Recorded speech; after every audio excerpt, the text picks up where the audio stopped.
പോലെ എന്ത് തോന്നിയാസം കളിച്ചാലും അതെല്ലാം വിദ്യാഭ്യാസത്തിൻ്റെ ഭാഗമാണെന്ന് പറഞ്ഞാലും അതുപോലെ തന്നെ RSSന്റെ തിട്ടൂരമനുസരിച്ച് കാര്യങ്ങൾ കൈകാര്യം ചെയ്യാൻ പുറപ്പെട്ടാൽ കേരളത്തിലെ വിദ്യാർത്ഥി സമൂഹവും പൊതു ജനാധിപത്യ പ്രസ്ഥാനങ്ങളും ഒന്നും അതിനെ വഴങ്ങിക്കൊടുക്കുന്ന പ്രശ്നമില്ല എന്ന കാര്യത്തിൽ ഒരു സംശയവും വേണ്ട. ഇത് തന്നെയാണോ ചെയ്യുന്നത് RSSന്റെ?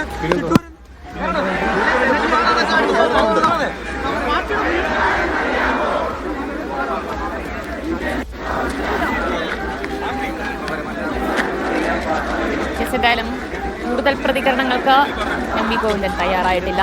ഈ രീതിയിൽ തന്നെയാണ് ഗവർണർ മുന്നോട്ട് പോകുന്നത് എങ്കിൽ അത് ശക്തമായ പ്രതിഷേധം തന്നെയായിരിക്കും SFIയുടെയും അതുപോലെ തന്നെ DYFIയുടെയും ഭാഗത്തു നിന്നുണ്ടാവുക എന്നാണ് അദ്ദേഹം സൂചിപ്പിച്ചിരിക്കുന്നത്.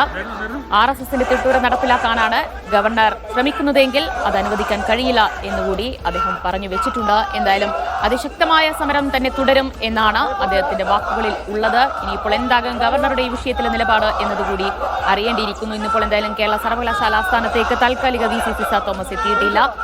ഒരുപക്ഷെ അവരുണ്ടായിരുന്നുവെങ്കിൽ ഈ രീതിയിലായിരിക്കുമായിരുന്നില്ല പ്രതിഷേധം. അതിലും അപ്പുറത്തുള്ള ഒരു സംഘർഷത്തിലേക്ക് ഒരുപക്ഷെ കാര്യങ്ങൾ പോയേനെ. എന്തായാലും ഇപ്പോൾ അകത്ത് കയറിയ പ്രവർത്തകരെല്ലാവരും തന്നെ പുറത്തേക്ക് ഇറങ്ങിയിട്ടുണ്ട് എന്നാണ് മനസ്സിലാക്കാൻ കഴിയുന്നത്. പക്ഷേ പ്രതിഷേധം അവസാനിച്ചിട്ടില്ല. എല്ലാ പ്രവർത്തകരും അവിടെ ആസ്ഥാനത്തിന് മുന്നിൽ ഇപ്പോൾ കുത്തിയിരുന്ന് പ്രതിഷേധിക്കുകയാണ്.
അവിടെ ഇരുന്നോ വേണേ റിപ്പോർട്ടർമാർ വേണേ 2-3 പേര് അവിടെ ഇരുന്നോ. മൈക്ക് ആരും കൊടുത്താലും മതിയായിരുന്നു ഒരു സൈഡിൽ.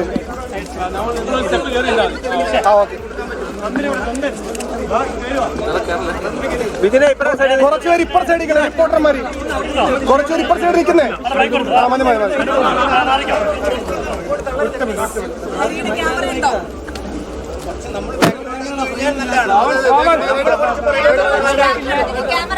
എന്റെ ബൈക്ക് കൊടുത്തോ?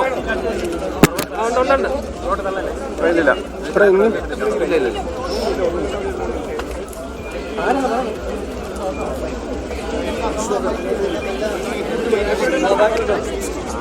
ഓക്കെ അജീഷേ വെച്ച പൊക്കല്ലടാ. ഞാൻ മാറട്ടെ. ഞാൻ ബൈക്കോട്ടെ. മൈക്ക് മൈക്ക് മൈക്ക് ഇരിക്കണടാ. കേരളത്തിലെ ഉന്നത വിദ്യാഭ്യാസ സംരക്ഷിക്കാനുള്ള പോരാട്ടമാണ് കേരളത്തിലെ വിദ്യാർത്ഥി പ്രസ്ഥാനം SFI ഏറ്റെടുത്തിരിക്കുന്നത്. വളരെ അഭിമാനത്തോടെയാണ് ഞങ്ങൾ ഈ പോരാട്ടത്തിന് നേതൃത്വം കൊടുത്തത്. നിങ്ങൾ നോക്കൂ, ഈ കേരളത്തിലെ ജനങ്ങൾ രാഷ്ട്രീയമായി തമസ്കരിച്ച മുന്നണിയാണ് സംഘപരിവാരത്തിന്റെ രാഷ്ട്രീയ മുന്നണി കേരളത്തിൽ. ആ രാഷ്ട്രീയ മുന്നണിക്ക് രാഷ്ട്രീയ പിൻബലം ഉണ്ടാക്കാൻ വേണ്ടിയാണ് കേരളത്തിലെ ഉന്നത വിദ്യാഭ്യാസ മേഖലയിലെ പുറംവാതിലുകളിലൂടെ നിയമനം നടത്താൻ സംഘികളായ ഗവർണർമാരെ കേരളത്തിനകത്ത് കൊണ്ടിരുത്തുന്നത്. എത്ര മനോഹരമായിട്ടാണ് കേരളത്തിലെ ഉന്നത വിദ്യാഭ്യാസ രംഗം കഴിഞ്ഞ 9 വർഷക്കാലം മുന്നോട്ട് പോകുന്നത്. കേരള യൂണിവേഴ്സിറ്റി NAC അക്രഡിറ്റേഷൻ 9ാമത് വന്നു. കാലിക്കറ്റ് യൂണിവേഴ്സിറ്റി മുന്നിൽ വന്നു. MG യൂണിവേഴ്സിറ്റി മുന്നിൽ വന്നു. ക്യുസാറ്റ് മുന്നിൽ വന്നു. ഇങ്ങനെ കേരളത്തിന്റെ അഭിമാനമായ ഉന്നത വിദ്യാഭ്യാസ മേഖലയെ തകർക്കുക എന്നത് രാജ്യം ഭരിക്കുന്ന RSSന്റെ ഉദ്ദേശമാണ്. ഞങ്ങൾ ചോദിക്കുന്നത്, ഈ രാജ്യത്ത് ഒരു മയിൽക്കുട്ടി പോലും ഉണ്ടാക്കാത്ത RSS ഈ കേരളത്തിലെ ഉന്നത വിദ്യാഭ്യാസ മേഖലയെ എന്തിനാണ് തകർക്കുന്നത്? ഈ രാജ്യത്തിന്റെ സ്വാതന്ത്ര്യ സമരത്തിലോ ഈ രാജ്യത്തിന്റെ തന്നെയോ ചരിത്രത്തിൽ ഒരിടവുമില്ലാത്ത RSS വർത്തമാന കാലത്ത് ഈ രാജ്യം ഉണ്ടാക്കിയ എല്ലാ നന്മകളെയും തകർക്കാൻ ശ്രമിക്കുകയാണ്. 4-5 വീസിമാർ സംഘപരിവാരകാരായവർ അവർ കയറിയിരുന്ന് ഈ കേരളത്തിലെ സർവകലാശാലകളിൽ തോന്നിവാസം കാട്ടിക്കൊണ്ടിരിക്കുകയാണ്. KUHSന്റെ VC-യാണ് താൽക്കാലിക VC-യായി ഈ കേരളത്തെ കൊണ്ട് നിയമിച്ചത്. നിങ്ങൾ എവിടെയെങ്കിലും കേട്ടിട്ടുണ്ടോ താൽക്കാലികക്കാരന് താൽക്കാലികക്കാരിയെ ഒരു ചരിത്രത്തിൽ താൽക്കാലികക്കാരനായ ഒരു VC-ക്ക് താൽക്കാലികക്കാരിയായ ഒരു VC-യെ കൊടുത്തിരിക്കുകയാണ്. ചക്കിക്കൊത്ത ചങ്കരിയാണ് RSSകാർ ഇവിടെ കൊണ്ടുവച്ചിരിക്കുന്നത്. എന്താണ് അവരിവിടെ കാണിക്കുന്നത്? ഈ കുട്ടികളുടെ സർട്ടിഫിക്കറ്റുകൾ ഇവിടെ കെട്ടിക്കിടക്കുക. വിദ്യാർത്ഥി വിഷയങ്ങൾ VC-യുടെ മേശപ്പുറത്ത് തുറന്ന അടച്ച കടലാസായി ഫയലുകളായിരിക്കുക. അതൊന്നും ഒപ്പിടാൻ അവർക്ക് സമയമില്ല. അതിലൊന്നും തിരിഞ്ഞു നോക്കാൻ അവർക്ക് സമയമില്ല. അവരെന്താ കാട്ടിക്കൊണ്ടിരിക്കുന്നത്? ഉദ്യോഗസ്ഥരെ കൈകാര്യം ചെയ്യുക. ഇവിടെ ആത്മാർത്ഥമായി പണിയെടുക്കുന്ന ഉദ്യോഗസ്ഥരെ പുറത്താക്കുക. ഇവിടെ വിദ്യാർത്ഥി വിഷയങ്ങൾക്ക് വേണ്ടി സമരമെടുത്തുന്ന SFIക്കാരെ കൈകാര്യം ചെയ്യുക. ഇങ്ങനെ ഈ സർവകലാശാലക്കകത്ത് ഇരുന്നു പോകാം എന്നാണ് VC-യും VC-യുടെ രാജാവെന്ന് VC കരുതുന്ന ഗവർണറും വിചാരിക്കുന്നതെങ്കിൽ പ്രിയപ്പെട്ട VC-മാരെ, പ്രിയപ്പെട്ട ഗവർണർമാരെ, ഇത് കേരളമാണ്, ഓർത്തോളണം എന്ന് പറയാൻ SFI ആഗ്രഹിക്കാം. ഇത് കേരളമാണ്, സമര പോരാട്ടങ്ങളുടെ പൈതൃകമുള്ള കേരളമാണ്. അങ്ങനെ RSSന് പുറംവാതിലൂടെ വന്ന് പിടിച്ചുകൊണ്ട് പോകാൻ മാത്രമുള്ള കമരക്കരുത്തല്ല ഈ കേരളത്തിന്റെ സമരക്കരുത്ത് നാടുകളും. ഇന്ന് അവരതറിയുകയാണ്. അതിശക്തമായ സമരം SFI മുന്നോട്ട് കൊണ്ടുപോകും. ഒരു സന്ധിയുമില്ലാത്ത സമരം ഈ RSSനെതിരായി കേരളത്തിലെ ഉന്നത വിദ്യാഭ്യാസ മേഖലയെ പിടിച്ചമർത്താൻ ശ്രമിക്കുന്നവർക്കെതിരായി നടത്തും.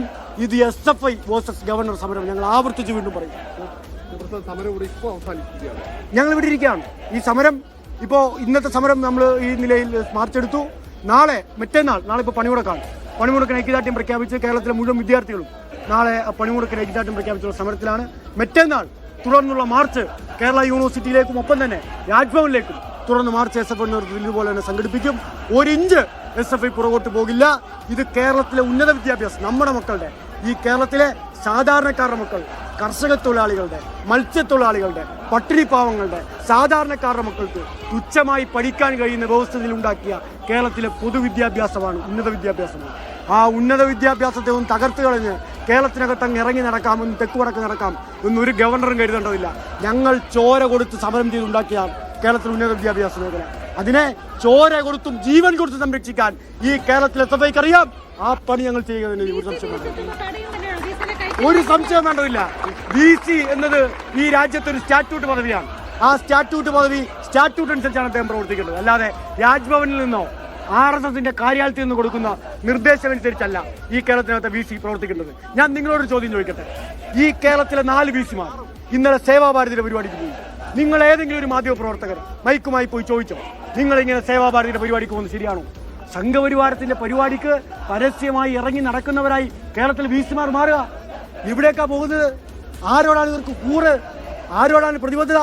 കേരളത്തിലെ ഗവൺമെന്റാണ് ശമ്പളം കൊടുക്കുന്നുള്ള നല്ല ധാരണ ഇവർക്കൊക്കെ വേണം. 6 ഏക്കർ ഗോവയിൽ നിന്ന് കെട്ടുകണക്കിന് പെട്ടിക്കകത്ത് കൊണ്ടുവന്ന പണത്തിനെടുത്തിട്ടല്ല ഇവന്മാർക്കാർക്കും ഒറ്റൊരെണ്ണത്തിനും ശമ്പളം കൊടുക്കുന്നത്. അത് കേരളത്തിലെ വിദ്യാർത്ഥികളുടെ ഉൾപ്പെടെ ഫീസിൽ നിന്നും കേരളത്തിലെ മനുഷ്യരുടെ നികുതി പണത്തിൽ നിന്ന് കൊടുക്കുന്ന ശമ്പളമാണ്. RSSന് മുന്നിൽ മുട്ടുകയാണ് ചാൻസലർ എന്ന് അദ്ദേഹം ഓർക്കേണ്ടത്. ചാൻസലർ അദ്ദേഹത്തെ ആരാണ് ആക്കിയത്? അദ്ദേഹത്തിന് ഉദാഹരണമുണ്ട്. അദ്ദേഹം രാജ്ഭവനിലേക്ക് വന്ന് കയറിയപ്പോൾ അദ്ദേഹത്തിന് കൊടുത്തുവിട്ടതാണ് ചാൻസലർ പദവി എന്നാണ്. അദ്ദേഹത്തിന്റെ ഫ്രസ്ട്രേഷനൊക്കെ നമുക്ക് നല്ലപോലെ അറിയാം. നിങ്ങൾ ഗോവയിൽ പോയി അന്വേഷിച്ചാൽ മതി. മുഖ്യമന്ത്രിയാവാൻ വേണ്ടി കുറെ നാൾ നടന്നതാ ആര്? രാജേന്ദ്ര അർലേക്കർ ഗോവയിൽ. അങ്ങനെ മുഖ്യമന്ത്രിയാവാൻ വേണ്ടി ഗോവൻ തീരത്തൂടെ തെക്ക് വടക്ക് നിരാശനായി അലഞ്ഞു നടന്നപ്പോഴാണ് ഇനി മോനെ നീ ഇനി മുഖ്യമന്ത്രിയാവണ്ട, നിനക്ക് ഞാൻ നല്ലൊരു പദവി തരാം എന്ന് പറഞ്ഞ് രാജ്ഭവനിലെ കസേരയെ കൊണ്ട് ഇരുത്തിയിരിക്കുന്നത്. അപ്പോൾ ഗോവയിലെ BJP-ക്കാരോട് എന്തെങ്കിലും വൈരാഗ്യമുണ്ടെങ്കിൽ, മുഖ്യമന്ത്രി കസേര കിട്ടാത്തതിന് അദ്ദേഹത്തിന് എന്തെങ്കിലും സങ്കടമുണ്ടെങ്കിൽ, കഴുത കാമം കരഞ്ഞു തീർക്കുന്നത് പോലെ കേരളത്തിൽ വന്നല്ല കരഞ്ഞു തീർക്കേണ്ടത് എന്ന് പറയാൻ ഞങ്ങൾ ആഗ്രഹിക്കാം. അദ്ദേഹം കരയേണ്ടത് BJP-യുടെ ഓഫീസിൽ പോയിട്ടാണ്.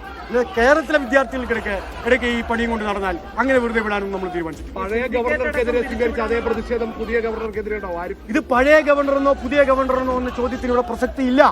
നയമാണ് പ്രശ്നം. രാജേന്ദ്ര അർലേക്കർ ഇവിടെ ഫൈറ്റ് വന്നിറങ്ങിയപ്പോൾ SFI കൊടിയും പിടിച്ച് സമരം ചെയ്യാൻ പോയോ? നിങ്ങൾ കണ്ടതല്ലേ? ഞങ്ങൾ പോയില്ലല്ലോ. ഞങ്ങൾ എപ്പോഴാണ് സമരത്തിലേക്ക് ഇറങ്ങിയത്? ഉന്നത വിദ്യാഭ്യാസ മേഖലയെ എങ്ങനെയാണോ ആരിഫ് മുഹമ്മദ് ഖാൻ കൈപ്പിടിയിലാക്കാൻ ശ്രമിച്ചത്, സംഘപരിവൽക്കരിക്കാൻ ശ്രമിച്ചത്, ആ നടപടി സ്വീകരിക്കാൻ അയാൾ തയ്യാറായപ്പോഴാണ് ഞങ്ങൾ സമരത്തിലേക്ക് ഇറങ്ങിയത്. ആ നടപടിയാണ് ഞങ്ങൾ എതിർക്കുന്നത്. ആ നടപടിയിൽ ഒരു ഇഞ്ച് പുറകോട്ട് പോകാൻ കേരളത്തിലെ മതനിരപേക്ഷവാദികളായ വിദ്യാർത്ഥികൾക്കാവില്ല. കാരണം ഈ കേരളം മതനിരപേക്ഷതയുടെ കോട്ടയാണ്. ആ മതനിരപേക്ഷതയുടെ കോട്ടയിൽ അങ്ങനെ കാര്യങ്ങൾ കളിക്കാൻ ഗവർണറെ വിടാൻ ഞങ്ങൾ ഉദ്ദേശിക്കുന്നു. എല്ലാ നടപടിയും ജനാധിപത്യ വിരുദ്ധമാണല്ലോ. ഒരു നടപടിയെ മാത്രം പറയേണ്ട കാര്യമില്ലല്ലോ. അദ്ദേഹത്തിന് എന്ത് അധികാരം ഉണ്ടായിട്ടാണ് അനാവശ്യമായി ഇത്തരം ഇടപെടൽ നടത്തുന്നത്? ചാൻസലർ എന്നത് സ്വാഭാവികമായി കേരളത്തിന് നിയമസഭ കൊടുത്ത അധിക അവകാശമാണ്. ഇനി ഗവർണർ പദവി തന്നെയോ? എന്താ ഗവർണർ പദവിയെ പറ്റി ഭരണഘടനയെ പറയുന്നത്? It's a ceremonial post, it's not an executive post. ഒരു സെറിമോണിയൽ പദവിയിലാണ് അദ്ദേഹം ഇരിക്കുന്നത്. സെറിമോണിയൽ പദവി എന്ന് പറഞ്ഞാൽ മലയാളത്തിൽ ആലങ്കാരികമായ പദവി എന്നാണ്. അങ്ങനെ ആലങ്കാരികമായി തനിക്കില്ലാത്ത അധികാരം ഉപയോഗപ്പെടുത്തിയാണ് ഒരു എക്സിക്യൂട്ടീവ് അധികാരം ഉപയോഗപ്പെടുത്താൻ അദ്ദേഹം ശ്രമിക്കുകയാണ്. അങ്ങനെ എക്സിക്യൂട്ടീവ് അല്ല ഗവർണർ എന്ന് അദ്ദേഹം ബോധ്യപ്പെടുന്ന ഒന്നാവും. സർവകലാശാല ആസ്ഥാനത്തിനകത്തേക്ക് കയറിയുള്ള പ്രതിഷേധം